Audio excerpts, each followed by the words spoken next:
사무실 회의실 따사로운 오후 햇살이 블라인드 사이로 스며들었다. 그러나 분위기는 조금도 따뜻하지 않았다. 고다림은 보고서를 정리하며 조용히 앉아 있었고 공지혁은 모니터를 바라보며 손가락으로 펜을 천천히 돌리고 있었다. 회의는 막 끝났지만 아무도 일어서지 못한 채 묘한 정적만이 흘렀다. 지혁의 시선은 문득 다림을 향해 멈췄다. 그녀는 여느 때처럼 말없이 업무를 처리하고 있었지만 지혁의 눈에는 그 움직임 하나하나가 예민하게 감지되었다. 그녀의 표정, 눈동자, 어깨에 얹힌 긴장감.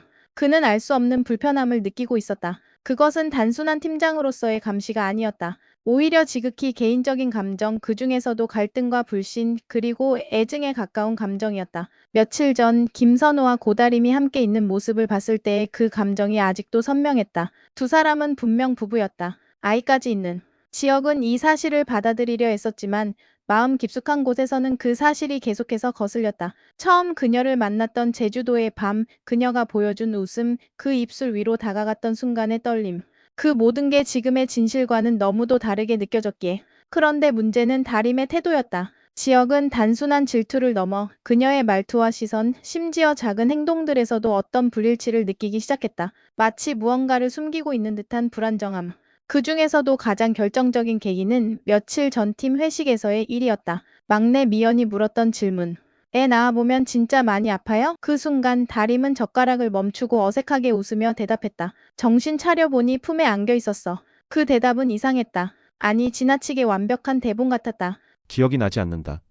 품에 안겨 있었다? 그것은 산모의 고통을 겪은 이들의 공통적인 묘사가 아니었다. 그저 어색하게 꾸며낸 대사처럼 들렸다. 지혁은 아무 말도 하지 않았지만 그 순간부터 마음속에 확신 아닌 확신이 피어오르기 시작했다. 무언가 숨기고 있다.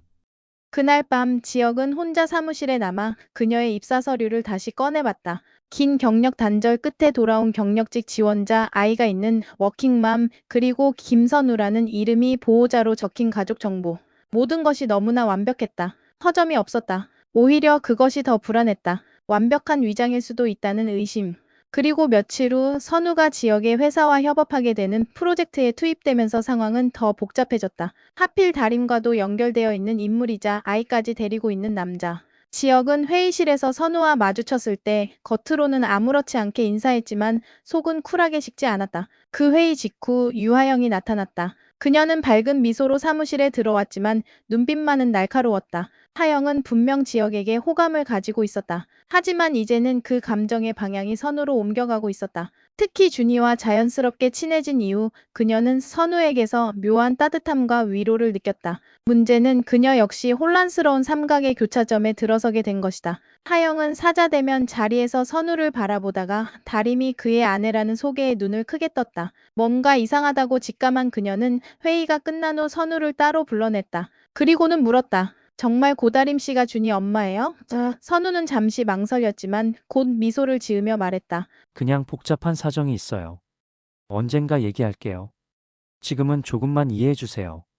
하영은 그 말을 듣고도 쉽게 수긍하지 못했다. 뭔가 더 큰 비밀이 있다는 느낌이 강하게 들었다. 그리고 그날 이후 그녀는 다림을 은근히 관찰하기 시작했다. 그녀의 말투, 아이를 대하는 방식, 그리고 회사 동료들과의 어울림 속에서 엄마라는 단어가 한 번도 자연스럽게 느껴지지 않았다. 한편 지역은 여전히 갈등 속에 있었다. 부정하고 싶지만 그녀의 모든 것이 자꾸만 마음을 끌었다. 불쑥 사무실 복도에서 마주친 다림은 어색하게 웃었다. 지역은 그 웃음을 못 본 척 지나치려다 갑자기 발걸음을 멈추고 되물었다.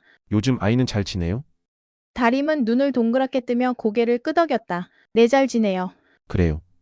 엄마 품이 그리울 텐데 너무 무리하지 말고.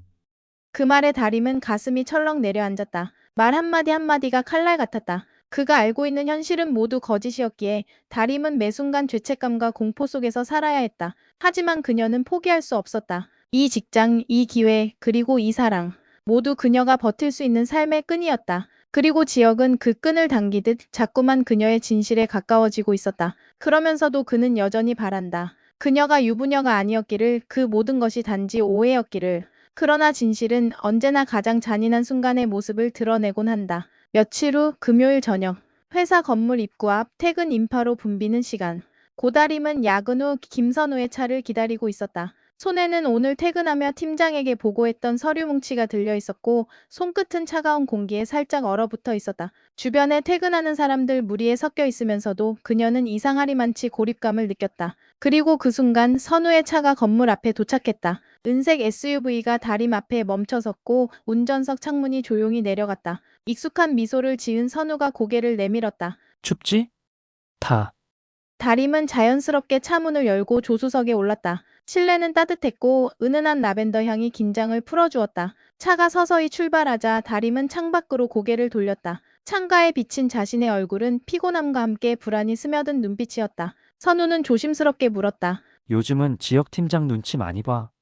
다림은 고개를 끄덕였다. 응, 예전보다 더 날카로워진 느낌이야. 내가 뭔가 말실수라도 할까봐 하루 종일 긴장하고 있어. 선우는 운전대를 돌리며 한숨을 쉬었다. 그 사람 다 알아채는 것 같아. 괜히 너한테 감정 얽히고 그래서 더 단호하게 나가는 거겠지. 감정이라니? 그 사람 눈빛 너 볼 때마다 변하잖아. 선우의 말은 조용하지만 날카로웠다. 바로 그때였다. 골목 모퉁이를 지나던 중 인도 반대편에서 걸어오던 한 인물이 선우의 차를 향해 시선을 던졌다. 공지혁이었다. 야근을 마치고 홀로 귀가하던 중이던 그는 우연히 마주친 이 장면의 걸음을 멈췄다. 차창 너머로 보이는 다림과 선우. 실내등에 비친 다림의 편안한 표정, 선우의 옆모습, 그리고 그 사이의 분위기. 아무 말 없이 스쳐 지나갈 수도 있었지만 지혁은 본능적으로 주먹을 꽉 쥐었다. 눈을 돌려 지나가려다가 다시 돌아보았다. 고다림이 웃고 있었다. 그 웃음은 지혁이 제주에서 봤던 그 미소와 닮아 있었고 지금은 자신이 아닌 남편이라는 남자에게 향하고 있었다. 그는 억지로 시선을 돌렸다. 그리고 그날 밤 그는 술잔을 비웠다. 맥주 몇 병으로는 부족했다. 텅 빈 거실 책상 위에 놓인 그녀의 서류. 문득 그녀가 써낸 보고서의 마지막 줄에 찍힌 작은 미소 그림이 떠올랐다. 그건 실수였을까 아니면 그녀의 진심이었을까? 술기운에 흐려진 시야 너머 지혁은 혼잣말을 했다. 나는 왜 널 놓지 못하지? 그 다음 주 월요일 아침 회의가 끝난 후 지혁은 다림을 따로 불렀다. 그의 표정은 냉정했지만 그 안엔 묘한 불안정함이 자리 잡고 있었다. 고다림 씨 이번 프로젝트 관련해서 따로 얘기 좀 하죠. 회의실 문이 닫히자 그는 서류를 책상 위에 내려놓고 그녀를 향해 몸을 돌렸다. 지난번에 마트 앞에서 봤습니다. 김선우 씨랑. 다림은 순간 숨이 턱 막히는 기분이었다. 아, 그게 우연히 같이 장 보러 갔다가. 그렇죠. 부부니까. 지혁은 씁쓸하게 웃었다. 같이 장도 보고 아이도 같이 돌보고 그리고 그런 것도 함께 하겠죠.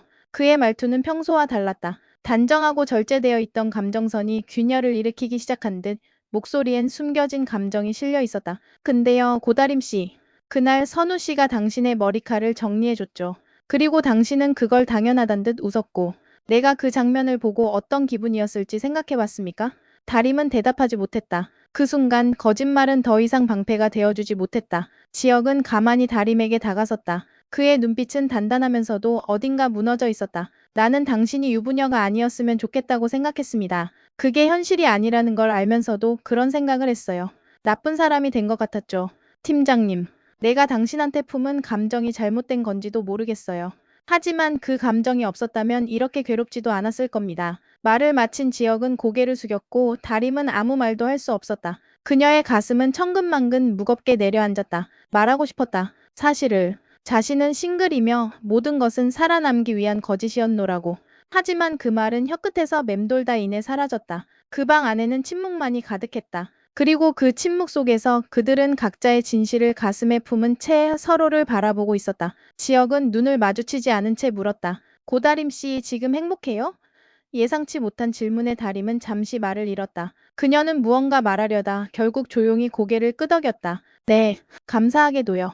지혁은 한숨을 내쉬며 일어났다. 그렇다면 다행입니다. 하지만 그 행복이 오래가진 않겠죠. 그는 무언가 의미심장한 말을 남기고 그대로 사무실을 나섰다. 다림은 그 자리에 한참을 앉아 있었다. 지혁의 말 속에 담긴 뜻이 무엇인지 그녀는 누구보다 잘 알고 있었기 때문이다. 그녀의 거짓은 점점 벼랑 끝으로 내몰리고 있었고 그 끝에서 기다리는 것이 무엇일지 이제는 두렵기만 했다. 다음 화에 계속됩니다.